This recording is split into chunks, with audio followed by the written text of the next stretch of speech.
prazer termos aqui esse encontro na linha de pesquisa Expondo Sociedade e Políticas Públicas. O qual o senhor é coordenador? Que é uma atividade do SEMAPA, que está manifestado através das interpretações que estão sendo colocadas, as nossas preocupações. Difícil falar depois da apresentação da exposição de Canindé, porque a grandiosidade da fala e a dureza do relato, elas são bastante desconfortáveis. E nós não estamos aqui necessariamente para trazer conforto, né? O papel da academia, o nosso papel enquanto cidadão é realmente pensar e repensar as diferentes situações que nós vivemos, né?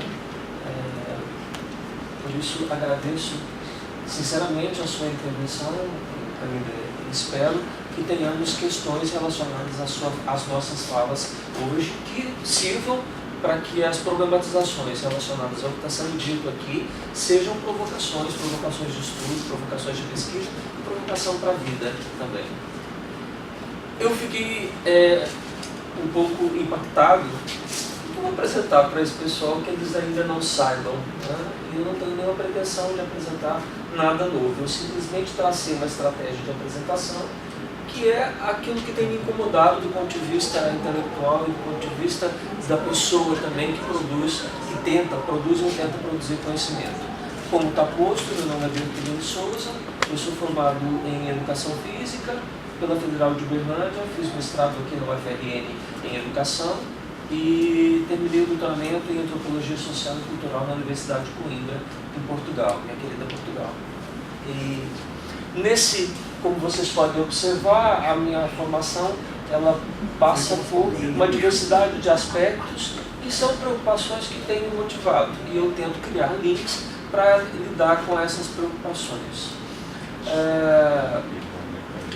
Dessa experiência, eu trabalho atualmente no curso de Educação Física da UERN, no campus de Paulo dos Ferros, já há 12 anos, e eu e a professora Temes atuamos no programa de mestrado Plandites, programa de pós-graduação em planejamento de dinâmicas territoriais, no semiárido, do qual nós temos uma diversidade de formações.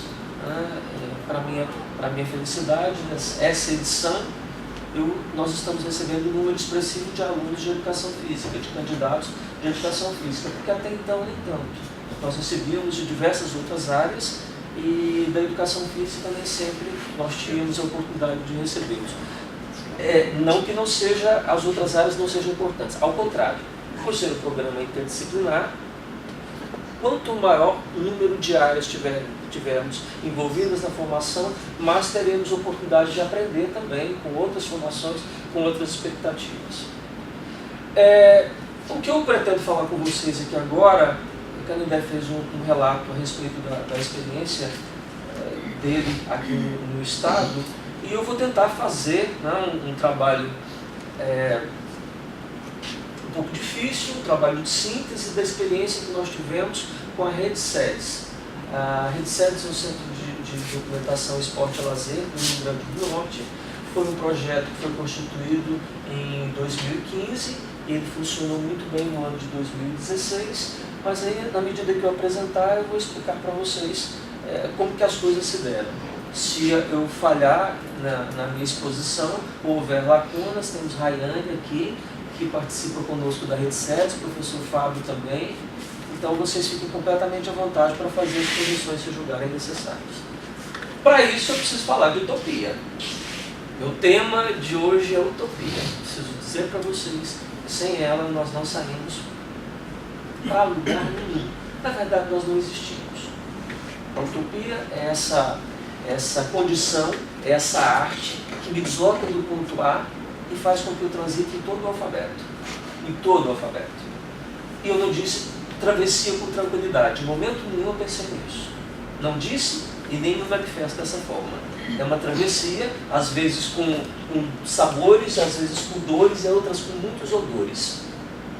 Essa escolha de como nós vamos transitar tem muito a ver com o que nós somos. Eu fiquei encantado de ver Canindé falando sobre onde ele nasceu, como foi criado, o que pensa e quais as relações que ele tem dessa criação com aquilo que ele experienciou na vida. Isso é muito bacana. Nem todas as pessoas têm a coragem e a condição de fazer isso. Conheço alguns para o meu privilégio, eu conheço algumas pessoas que fazem isso e fazem com muita qualidade. Uma utopia necessária. Pois é, essa história de falar de headset, de falar de esporte, de lazer aqui no Rio Grande do Norte, nós precisamos nos incorporar de algo que eu estou chamando aqui de esperança juvenil. Porque nós já somos adultos, já passamos por tantas situações, né? E mesmo os bolsistas que foram incorporados à rede são pessoas que também precisavam ser alimentadas, e é um compromisso político nosso estar fazendo essa questão dessa semeadura, proporcionando, incorporando elementos para que as pessoas comecem a acreditar que viver no Brasil, viver no Rio Grande do Norte, viver no interior do Rio Grande do Norte ainda vale a pena, ainda é possível.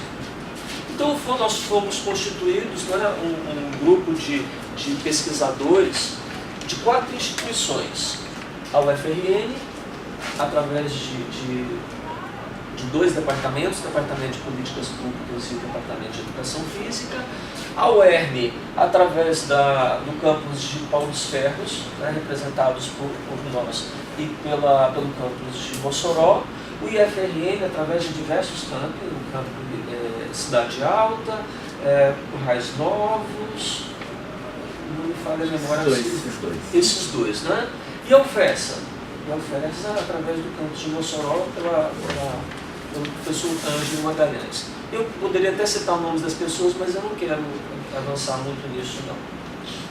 Porque a atitude, as ações, os procedimentos que esses pesquisadores adotaram durante a pesquisa já diz os seus nomes, as suas titulações e aquilo que aqui vieram. Bem, para que esse grupo fosse somado, para que essa esperança fosse incorporada, nós precisávamos de um elan. E aí eu falei, como é que eu vou traduzir para as pessoas que vão me ouvir esse elan, esse elo, essa força que faz com que nós tenhamos condição de pensar e condição de agir. E aí eu fui procurar na literatura algo que fizesse sentido, ou tentasse uma noção de sentido, e encontrei no romance Ismael, um romance sobre o romance da condição humana. Alguém aqui conhece? Que ótimo, que ótimo. Me permite falar sobre o romance e dizer para vocês leiam, vale a pena. Esse romance, ele começa com uma nota de jornal com esse tema. O professor procura aluno, deve ter o desejo sincero de salvar o mundo, candidatar-se pessoalmente. E é surpreendente. O autor, que é Daniel Kim, é um norte-americano que produzia academicamente, produzia também em diferentes esferas, mas ele se apropria do romance de ficção ou da ficção para tentar passar ou transmitir as suas imagens. Esse romance é um tapa na cara. É tudo aquilo que você não gostaria que alguém fizesse com você, e ele provoca, ele estimula, ele te excita, é uma coisa muito, muito dura de se perceber, porque você se coloca em uma condição impensável para nós humanos. E aí pensar o esporte e lazer no Rio Grande do Norte é um pouco desse exercício. É um pouco de pensar nas quadras que estão destelhadas ou nunca tiveram uma cobertura, é pensar nas pistas que estão esburacadas, que estão cheias de lama e de capim para tudo quanto é lado nesse estado, é pensar o descaso que algumas instituições, alguns personagens dão para a questão do esporte e lazer, é pensar nas pessoas, nos altos índices de sedentarismo que nós temos no estado do Rio Grande do Norte, sem solução aparente, né? É pensar nas pessoas que poderiam utilizar o esporte e o lazer como um mecanismo ou como uma aproximação da conquista da cidadania, e nem sempre isso é executado, ou às vezes não é executado, por negligência, desconhecimento ou por discórdia, quer seja do ponto de vista político, quer seja do ponto de vista da compreensão do que se faz. Então, Ismael, ele faz exatamente isso. Ele faz com que nós pensemos no outro, nos colocando na posição do outro. É um exercício muito bonito que o livro coloca, mas muito difícil mesmo. Eu recomendo a leitura e depois, se vocês quiserem alguns elementos a respeito desse livro, eu teria o maior prazer de falar em outras circunstâncias. E aí, para conseguir alcançar isso que o livro tenta estimular, nós precisamos de apoiadores. Né? No final eu vou chamar a atenção sobre as categorias centrais desse livro no final da minha fala. E aí, para conseguir conquistar esse sonho, para conseguir alimentar esse sonho, para ter essa esperança juvenil, nós precisamos de pessoas que nos apoiem, precisamos de instituições que nos apoiem. No caso da Rede SEDES, foi o Ministério dos Esportes. O Ministério dos Esportes lançou um edital, uma chamada pública, e nós concorremos. Eu devo destacar que a UFRN poderia ter feito tudo isso sozinha. Havia material humano, há competência técnica e teórica para realizar sozinho. O professor Alisson, que elaborou o projeto junto conosco, coordenou a Rede SEDES até bem recentemente, nos convidou. Então, vocês observem que a formação da rede aqui no Estado, ela parte também de uma percepção que não posso fazer uma construção empirical. Não posso e não devo fazer uma construção empirical. Então, por isso a somatória dessas instituições que estão aí. Essas instituições não foram... Estou falando muito rápido? Não. Pronto, ótimo. Essas instituições que foram convocadas à participação, elas têm uma razão de ser. Elas não foram enquanto instituições, foram enquanto grupos de pesquisa. Personagens e pesquisadores que, em função daquilo que exerciam, em função daquilo que haviam investigado ou que se interessavam, foram convocadas e convidadas a participar. E houve esse coletivo de personagens para elaborar o projeto, para conduzir o projeto, baseado nos grupos de pesquisa. E quando isso aconteceu, cada um de nós, quer seja da formação em economia, quer seja da formação em educação física, quer seja da formação em sociologia, emprestou suas competências, seus conhecimentos para a formulação daquilo que serve. A pretensão do projeto que foi apresentado era baseada em 3 elementos. A pesquisa propriamente dita, para tentar identificar, diagnosticar e mapear aquilo que se tem, aquilo que se pensa e o que se faz em termos de esporte e lazer no Rio Grande do Norte. Um centro de memória onde houvesse a possibilidade de contabilizar tudo que o Estado fez e faz até então no âmbito do esporte e lazer. E a capacitação, que seria derivada, entre outros elementos, daquilo que a pesquisa anunciou. Aquilo que nós imaginávamos que fosse ser uma resposta e que, felizmente ou infelizmente, se confirmou, que seria a capacitação dos gestores para que pudessem atuar na cena pública com maior efetividade, cada vez com mais competência e com um aparato sustentável em termos de projeto e em termos de atuação dos seus municípios. Eu chamo de sonho em andamento esse projeto. Essa elaboração desse projeto foi algo que nos consumiu, mas consumiu durante muito tempo, para que dessemos conta de ter um projeto em condição de submissão. Uma das questões que Canindé chamou a atenção aqui, eu me tremi na hora que ele falou a palavra orçamento, porque foi algo que nos incomodou profundamente.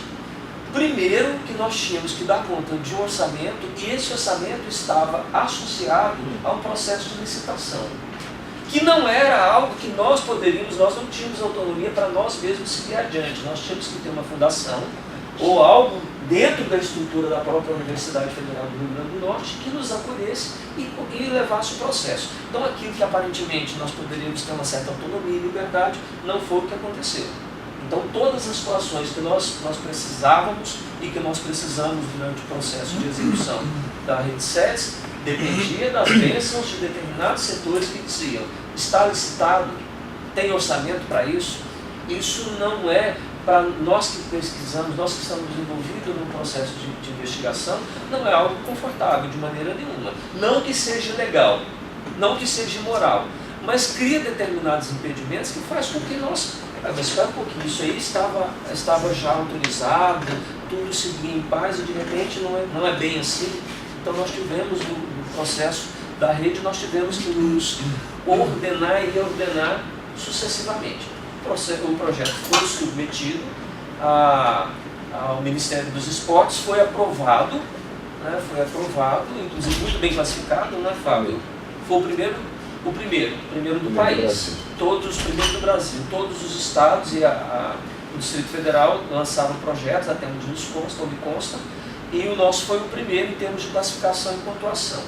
Mas nós precisávamos fazer algo que Durval, no livro A Invenção do Nordeste, no texto dele A Invenção do Nordeste,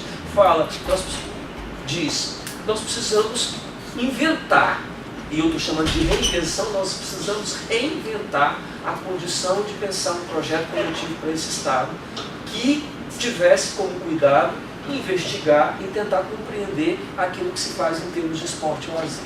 Eu não preciso dizer para vocês que foi um processo árduo.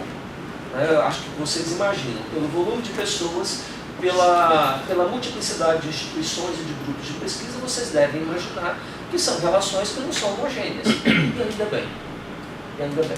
Que com essa diversidade de personagens, de ações e de pensamentos, você começa a compreender o outro. E isso serve também como um espelho, você começa a se entender um pouquinho do processo. Essa diversidade que eu chamo a atenção terminou por criar uma identidade para a Rede SEDES. A Rede SEDES Rio Grande do Norte, durante o tempo que ela funcionou, e funcionou muito bem, até onde foi possível, até onde nossas pernas alcançaram, ela criou uma identidade. Nós falávamos Rede SEDES como se fosse um crachá, como se fosse algo que nós pudéssemos apresentar para outras pessoas com orgulho. E isso foi feito por todos nós. Ainda que houve muitas tempestades durante o processo, mas nós tínhamos a identidade. E essa identidade foi sustentada durante muito tempo.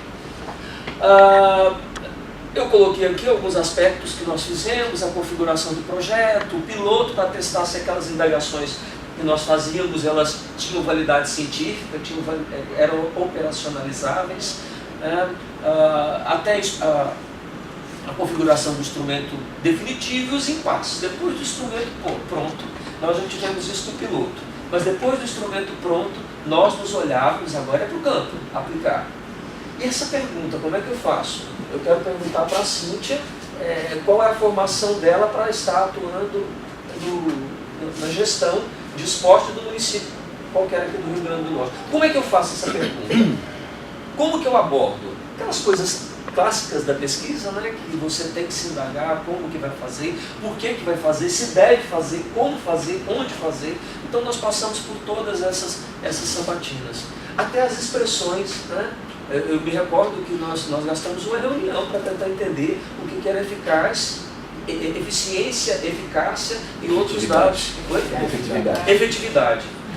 Caramba, isso são coisas que você devia vir uma legenda. Mas o problema não éramos nós, integrantes da rede, para compreender isso. Já era um pouco confuso para nós. Nós escolhemos isso e também entendíamos com uma certa dificuldade.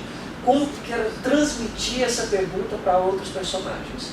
Lembrando que o estado do Rio Grande do Norte tem 167 municípios, nós fizemos a investigação em 56 deles, né, e os nossos vetores eram os gestores municipais em esporte e lazer.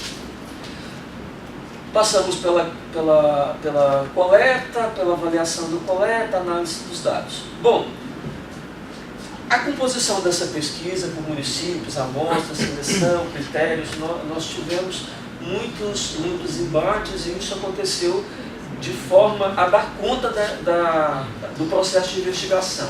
Porque nós, enquanto financiados pelo Ministério dos Esportes, tínhamos algo que era determinante: prazos.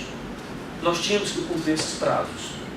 Nós pesquisadores, a coordenação, nós pesquisadores e os bolsistas que fizeram junto conosco a aplicação, nós éramos bolsistas, recebíamos uma bolsa do Ministério dos Esportes. Não foi uma bolsa que durou muito tempo para nós pesquisadores, não.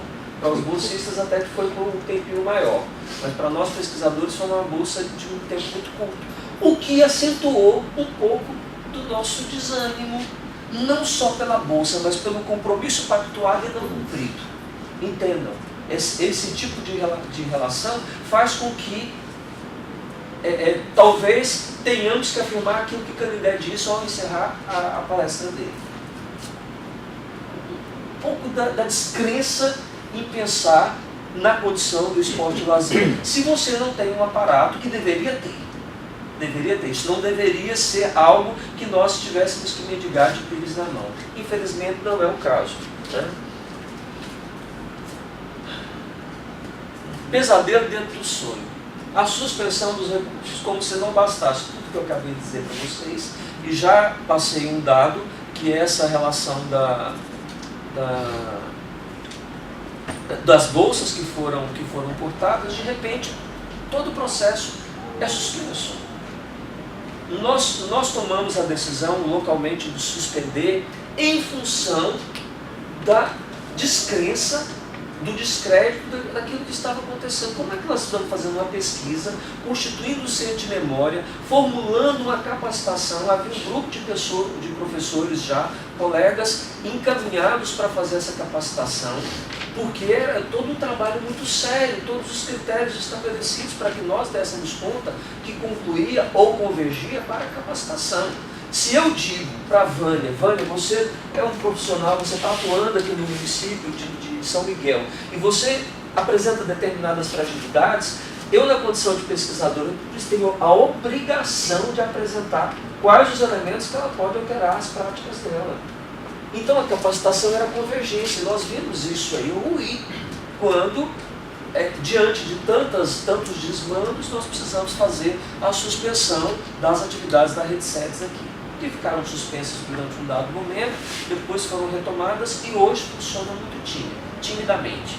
Na verdade, o que nós temos hoje em dia é a preocupação ou o desejo de fazer a publicação dos resultados dessa coleta em formato de livro, e isso está sendo encaminhado. Então eu digo timidamente porque nós vimos tantas coisas, nós aplicamos, né? O professor Marcos de Paulo Ferros foi comigo na aplicação de alguns questionários, e são tantas situações, Canindé, que nós vivenciamos que é incômodo. Aquela realidade que você se sente tão tocado que você fala, não, nós temos que agir, temos que fazer alguma coisa. Ainda que seja uma denúncia pública de descaso, né? Mas nós temos que agir. E isso ficou represado ainda, pelo menos da minha parte, às vezes eu sinto que o Fábio também, não sei se é verdade, eu sinto que isso está preso ainda, isso não foi resolvido, essa gestalt não foi fechada ainda, de maneira nenhuma. Isso foi ocasionado em função dessa aparente mudança do Ministério, que gerou esse descrédito, essa descrença no que nós havíamos, mas essencialmente pelas incertezas de como as coisas deveriam ser conduzidas. Eu não sei quanto a vocês, mas eu tenho uma dificuldade muito grande de lidar com incertezas. Eu tenho uma dificuldade muito grande. Eu não digo que elas não sejam bem-vindas, ao contrário. Você ter dúvidas sobre o que faz, mas a incerteza diante de um processo que foi constituído, aprovado, legitimado, com todo o aparato legal pronto, e você perceber que não consegue avançar, é uma realidade muito dura. Diante disso, nós elaboramos, eu vou falar um pouquinho agora desse instrumento de coleta de dados. Eu coloquei campo dos sonhos, se eram realmente sonhos daqueles idealistas que eu apontei inicialmente por Ismael, o livro de Daniel Pin, ou se nós estávamos mergulhando no sonho alheio, que eram coisas que nós tínhamos criado para o nosso delírio, nosso desejo de ver o Rio Grande do Norte diferente, de ver as cidades que nós moramos ou atuamos de forma diferente. E aí estabelecemos esse instrumento de coleta de dados. Esse aqui foi o instrumento que nós utilizamos. 32 questões abertas e fechadas. Devo dizer a vocês que isso aqui foi quase motivo para alguns de nós para terapia, porque uma questão era feita, era perguntada, e nós não tínhamos assim, a dimensão se era aquilo mesmo que deveria ser feito, se teríamos que ser um pouquinho mais prudentes ou se deveríamos ser mais agressivos. Então, assim, foi motivo de muito tempo, foram que, acho que quase 4 meses entre a primeira elaboração e a finalização do instrumento. Ele tem 11 páginas, esse instrumento. Então, pela dimensão, pelo volume, vocês podem notar que nós tentamos herculeamente dar conta de várias dimensões. As dimensões que nós tínhamos como algo que fosse realmente importante para ser tratado. Mas nos deparamos com determinadas respostas que foram inquietantes. Que eu acredito que o livro, que é o resultado dessa coleta que nós fizemos, vai dar um pouquinho da dimensão. Nesse quesito legislação municipal do esporte e do lazer, você chegar em determinados municípios e o gestor e seu staff não ter a menor ideia do que nós estávamos perguntando. Lamentavelmente, nós tivemos essa experiência com uma certa regularidade, né? Muito regular, né? Infelizmente tivemos, mas por outro lado também tivemos, eu vou tentar falar uma coisa negativa e algo positivo, para não ficar um clima de terror. Pessoas que falavam, não, tem um documento dos anos 1970 aqui, que não está escrito, não foi promulgado por nenhuma lei, não tem nada na prefeitura, mas eu tenho em casa algo que foi escrito. Então o centro de memória que eu apontei para vocês anteriormente era exatamente esse espaço para constituir documentos dessa natureza, que são documentos importantíssimos, valiosos. É uma pena que não foram legitimados pelo processo, não houve importância ou interesse da parte das pessoas que lá estavam, ou que passaram pelo município ao ponto de legitimá-los, mas que são documentos que têm a sua importância sim. Então, situações como essa que eu estou... aqui, e aí... aí vem o ponto 2, espaços públicos para esporte e lazer. Aqui está a descrição dos lugares, aí fazer determinadas perguntas. A Rayane não está aqui para me ajudar, mas essa aqui, a animação desses espaços tem que natureza de iniciativa. Aí é óbvio, né? A primeira pergunta, que é animação? Então as pessoas faziam essas perguntas sistematicamente para tentar compreender o processo. Havia aqueles que tinham não é decência, eu vou tentar usar outra palavra, tinham o cuidado de perguntar quando não compreendiam, mas outros se incorporavam de um conhecimento sobre o humano e mesmo que não compreendessem, davam respostas. E o que interessava não era a minha opinião pouco importava, eu sou pesquisador, o que interessava é a opinião do outro sobre aquilo que está sendo indagado. Então recebemos respostas muito interessantes no que se refere a isso. Muitos conflitos também.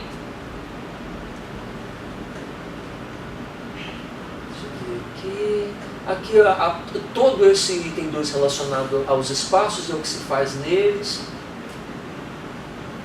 Essa concepção desse texto foi toda nossa. Eu estou passando rapidamente para vocês terem uma noção. Caso queiram conversar sobre aspectos do que está sendo pontuado aqui, nós podemos fazer mais detidamente no debate. Lembrando que são 6 dimensões. Sim, eu não disse inicialmente, mas são 6 dimensões. Que, aliás, está no slide lá, eu coloquei as 6 dimensões no segundo ou terceiro slide, depois eu retorno. Só para dizer o tamanho disso daí. O terceiro foi sobre políticas públicas de esporte e lazer. Aqui entra o problema da compreensão do que é público, ou do que é política. Eu faço essa distinção entre público e política, por quê? A maior parte não sabia o que era política, porque não se entendia enquanto ser político. Esse foi uma fratura muito séria, né? E eu estou generalizando nesse momento para vocês, porque houve pessoas que tanto tinham a postura enquanto ser político, quanto sabia quais eram os desígnios do público. E tivemos figuras que deram, concederam depoimentos fantásticos, no sentido de se perceber e saber exatamente a que vieram, o que estavam fazendo naquela condição. Mas não eram todos.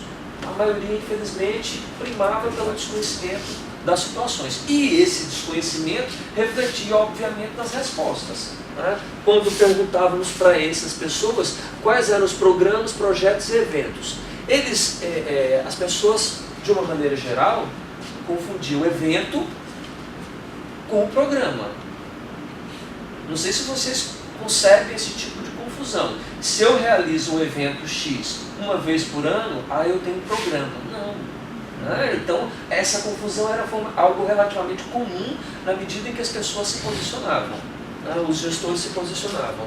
Quando perguntamos para eles, a iniciativa, as políticas públicas de esporte e lazer no município são geralmente iniciativas de qual instância? A maior parte estava relacionada à instância municipal.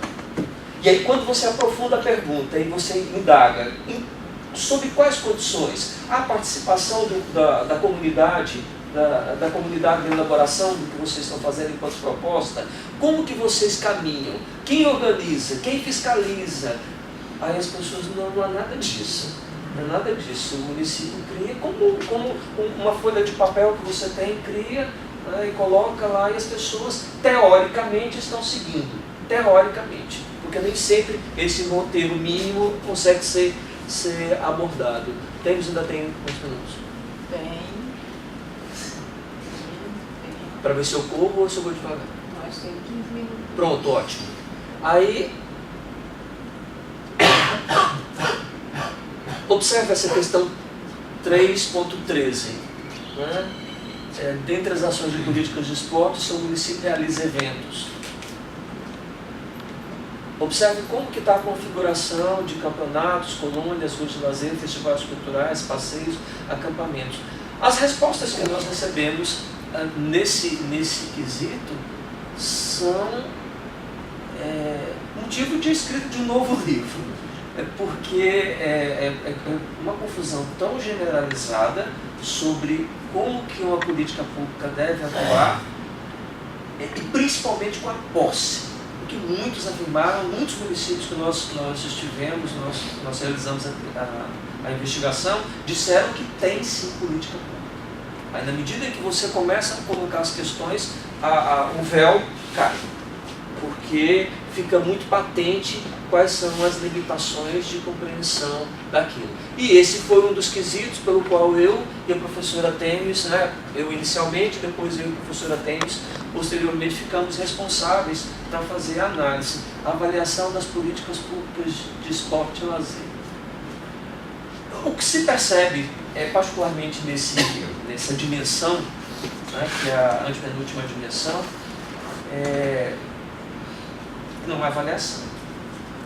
Não há avaliação. Fazem, né, o mensurador mais potente que se tem, pelo menos de uma maneira bem grosseira, eu estou sendo generalista, é bom que se diga isso várias vezes, é o número de pessoas presentes. Se eu tenho um volume de pessoas presentes naquela ação, eu posso dizer que eu tenho políticas públicas e que elas são fecundas, que elas são interessantes, que elas são importantes. Pelo número. Então não há nenhum tipo de estratégia para tentar identificar se realmente isso que está se tentando em termos de políticas públicas, de envolvimento popular, de transformação de realidade, nada disso é indagado, simplesmente pelo volume. Que é algo muito perigoso, porque revela essa dificuldade em compreender a avaliação como um processo importante, revela que eu faço de maneira descartável. O que eu faço, o que eu proporciono hoje, amanhã não há necessidade que se mantenha.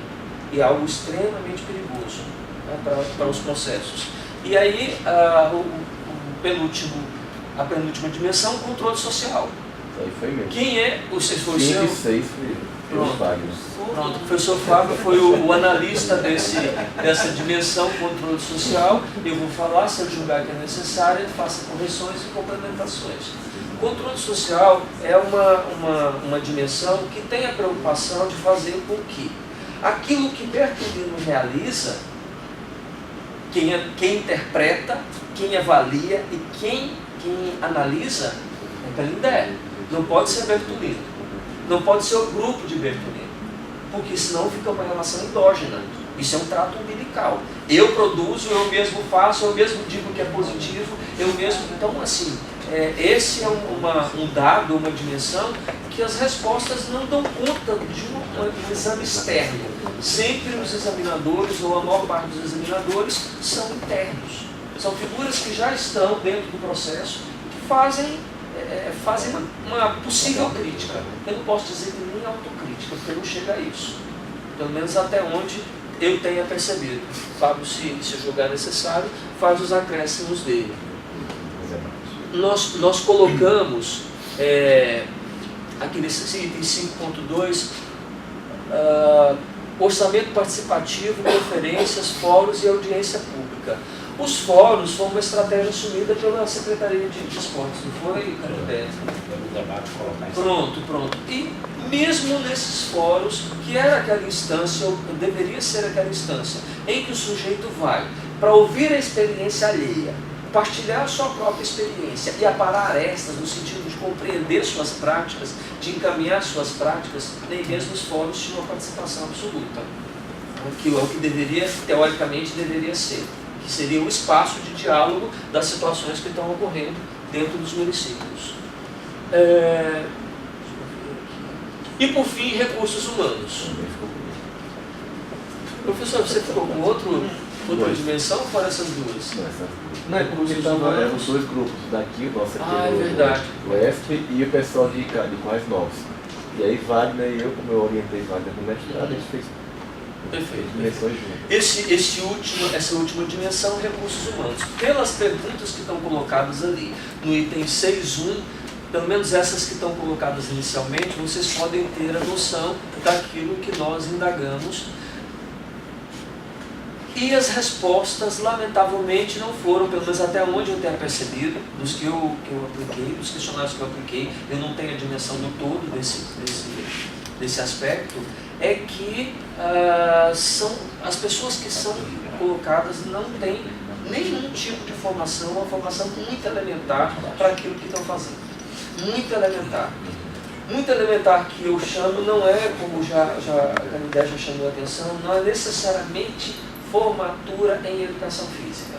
Não é necessariamente isso. É uma compreensão mínima, básica, de como aquela instância deve, pode ou precisa atuar no âmbito das políticas públicas de esporte e lazer.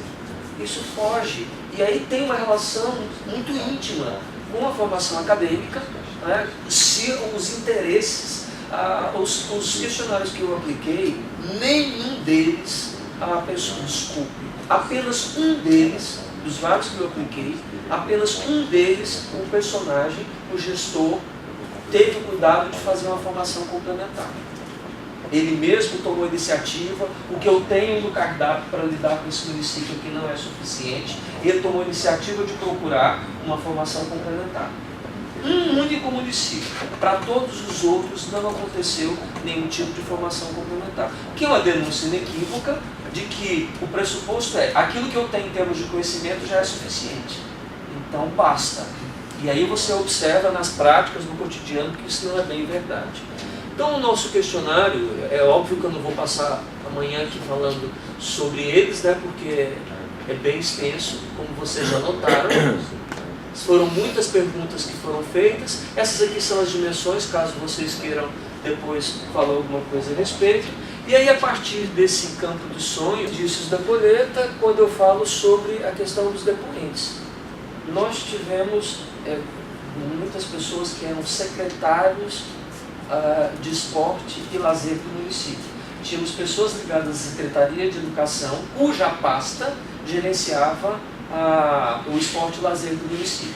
Tínhamos dentro da Secretaria de Educação uma pasta que se dividia em diferentes situações, das quais uma delas era a atuação com o esporte e lazer do município. Então os nossos depoentes foram os mais múltiplos que vocês possam imaginar.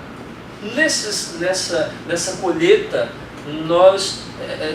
eu imaginava chegar nos municípios e encontrar pessoas que falassem sem nenhuma dificuldade de expressão do histórico, né? O município não foi criado naquele dia que eu cheguei, do histórico, daquilo que o município fez, das bravatas que eles tentavam fazer, das coisas que conseguiram encaminhar, mas não era bem isso que nós ouvíamos, era um relato muito pontual daquele momento que estava acontecendo. Que aí é possível hipotetizar que as flutuações e os humores políticos, essencialmente políticos partidários, faziam com que Bertolino, que está na segunda, talvez ele estivesse na terça. Me permitiu hipotetizar isso. Como pensar novos projetos diante do que experienciamos? Olha, se não vier para a academia discutir aquilo que acontece na sociedade de uma forma geral, se não vier para a academia para que projetos de monografia, dissertação, tese e pós-tese sejam feitos, não vai mudar absolutamente nada. Se não houver manifestação e posicionamentos concretos em relação a isso, não vai mudar absolutamente nada.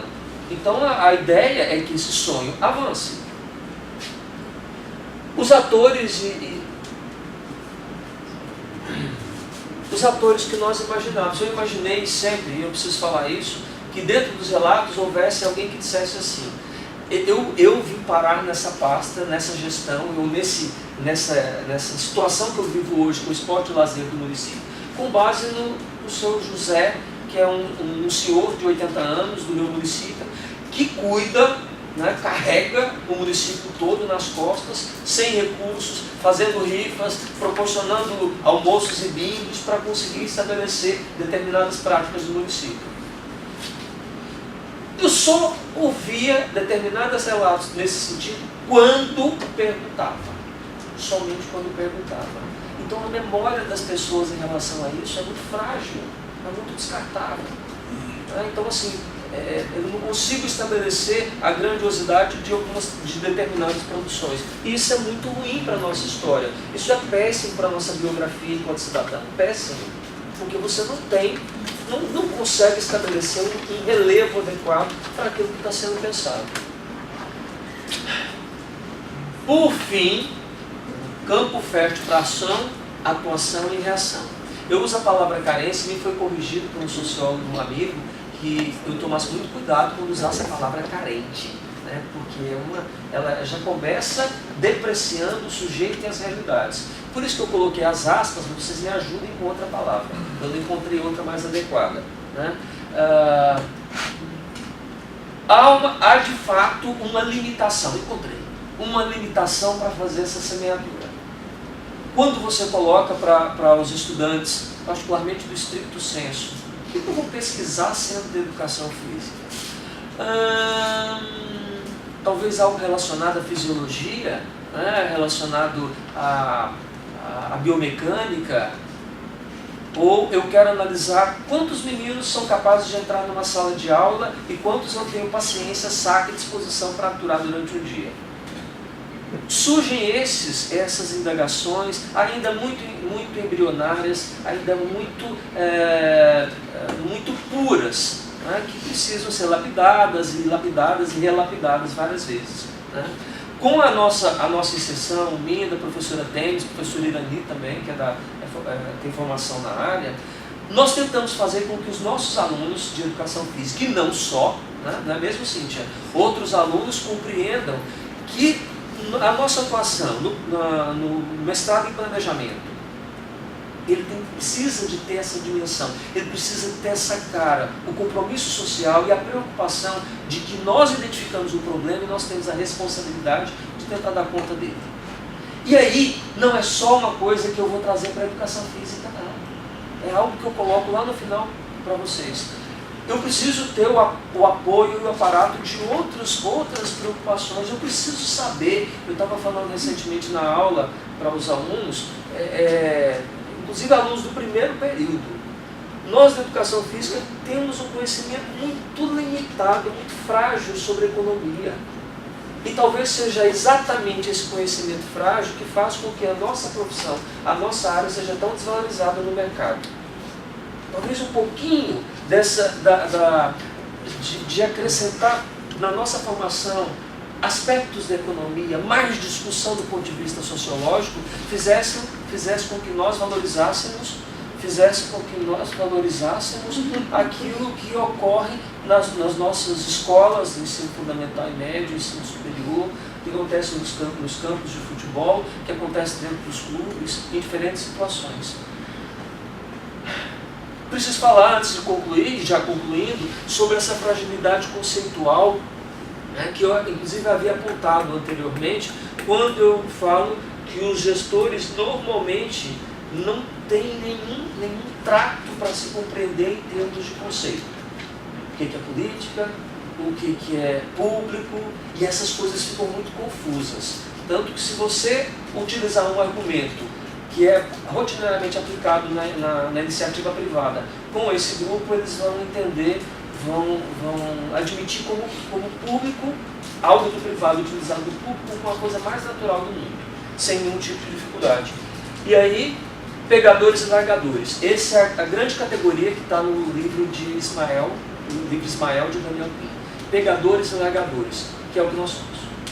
Eu só tenho essa dificuldade que eu falo de me sustentar em determinada realidade, é porque eu estou atrelado a essas duas categorias. Uma civilizada e a outra primitiva. Muitas das informações que nos passam, às vezes não são devidamente aproveitadas, e aquelas que são aproveitadas, elas não têm continuidade, não têm ligações sólidas para permanecer. Um pouco disso aí, dessa dificuldade de estabelecer quem somos nós nas nossas práticas, eu fui encontrar em Rubem Alves nesse texto, Mares Pequenos, Mares Grandes, para começo de conversa, que é quando ele leva a filha para o cinema para assistir o ET. Alguém conhece esse texto? Leiam. É uma lição espetacular, eu não estou aqui para dar lições, mas é uma lição de vida muito bonita, muito bacana, para que nós, quando encontrarmos barreiras semelhantes àquelas que nós encontramos no processo de construção do instrumento de investigação e da aplicação do instrumento de investigação, tenhamos em mente mares pequenos e mares grandes, para que nós tenhamos essa dimensão e consigamos fazer semelhante àquilo que a filha de Rubem Alves fez. E quem quiser saber, dá uma lidinha no texto, que é bem interessante. Essa relação que ela fez tem tudo a ver com a mentalidade que alguns insistem em fazer.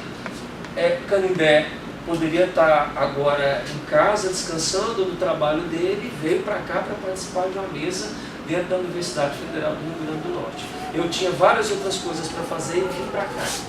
Então essa mentalidade de que mesmo que as coisas não sejam convincentes, mesmo que as coisas não sejam ideais, espetaculares, maravilhosas, nós precisamos resistir. E é isso que marca um pouquinho da nossa trajetória. Isso pode ser visto claramente nas pessoas que estão nas cidades do interior, né, professor Gama, que investem do próprio bolso, seduzem pessoas à participação, trazem situações para dentro da universidade, fazem com que a universidade vá até a comunidade, fazem com que essas situações ocorram. E é essa mentalidade que nós precisamos apostar.